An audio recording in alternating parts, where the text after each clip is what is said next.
should there be some type of line for it to even be called hip hop?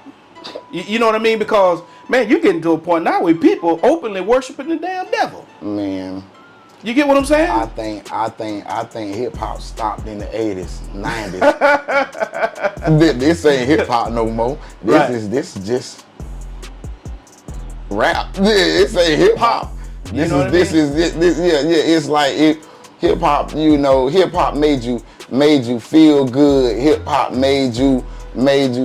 Back in the days, hip hop helped you overcome stuff or whatever. It's still a little hip hop in this world. It's still a little hip hop from certain artists or whatever. But for what you hear now, is mostly one course. It's only telling you to go fuck these bitches, telling you to go sell this dope, or telling you to go kick these doors down. What outside of that in love songs? What else left? Right. Ain't nothing left. Right. Entrepreneurs, whether you employed for someone or whatever, I feel like everybody that got the mindset of elevating every chance they get should have a nonprofit organization, because the nonprofit, it consists of focusing on how can you be a solution to a problem. Right. That's the main thing. You know, whether it's with the youth, whether it's with adults, you know what I mean? Whether you offering mentorship or coaching, because the youth ain't the only ones that need mentoring. Right. You know what I mean? Right. Oh yeah. You got adults that are still stuck in the same rut they was in 30 years ago. A lot of times, all that most of them ever needed was a positive voice.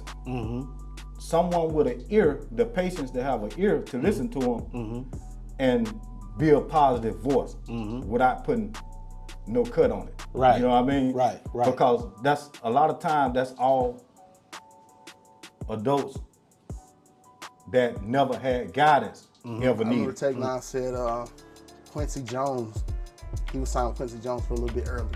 And Quincy Jones told him, rap your life and people will forever feel you. And that's what he got his mantra was. And I started doing that. Yeah, that's dope. Yeah. That's dope. It's the truth. That's dope. People can always relate to, you know what I'm saying? Real life situations. Real life situations.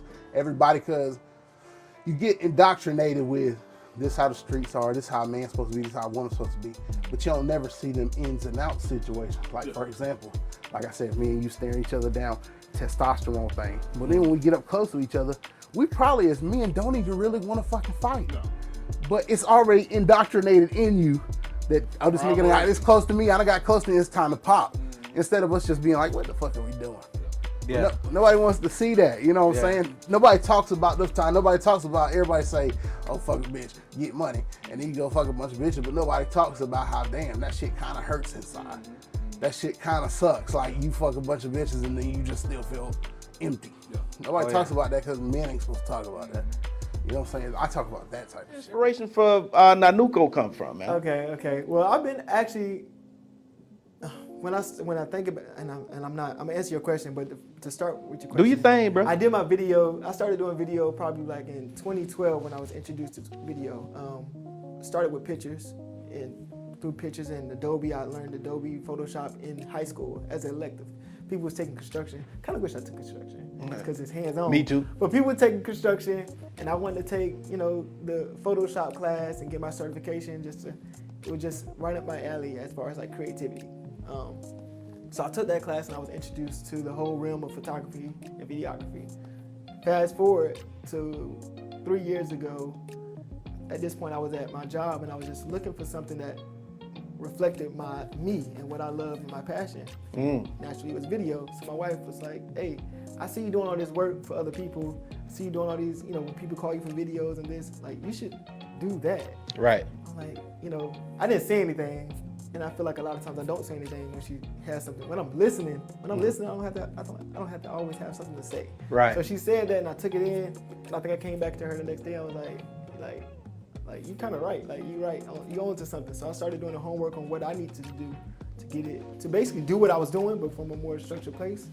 My wife and I sat down and I was like, I don't know what I would call it. But I started talking to her, had a conversation. And through that conversation, my why was revealed. Like, why do I love video? And my why had something to do with my kids, my sons particularly. And the idea that I don't have that much memory of my childhood, you know, because my own traumas or whatever we might credit it to, I don't recall, you know, oh, we went to Disney World? Like, no. So I really wanted my kids to be able to see that they went to Disney World, see that they had baseball games, soccer games, how involved they were in the community as young kids, because that's going to resonate with their identity and their development. And so when they're trying to understand their why down the line, they can go to YouTube, which is, you know, where they are, and say like, hey man, like my dad used to say, I didn't understand what he meant when he said this, but you know, looking at this video as an 18-year-old or 17-year-old, like, dang, that was a good time, man. I appreciate you, Dad. You know, that was my why for getting started with video. So once I figured that out, my wife was like, you should name it after your kids then. I was like, I don't know. So she kind of came to the drawing board, and this name development was heavy on my wife. Credit to my wife. Right. So when she came back with like Nanuko. I was like, what's that? Like, I'm thinking Japanese. I'm Korean, thinking like, Naruto. Yeah, Naruto, like, what's that? And she's like, it's the first two letters of our three sons' names. So knowledge, spelled N-A-L-E-D-G-E, knowledge, Nubian, and Coda. Oh, So okay. the first two letters of each name spelled Nanuko.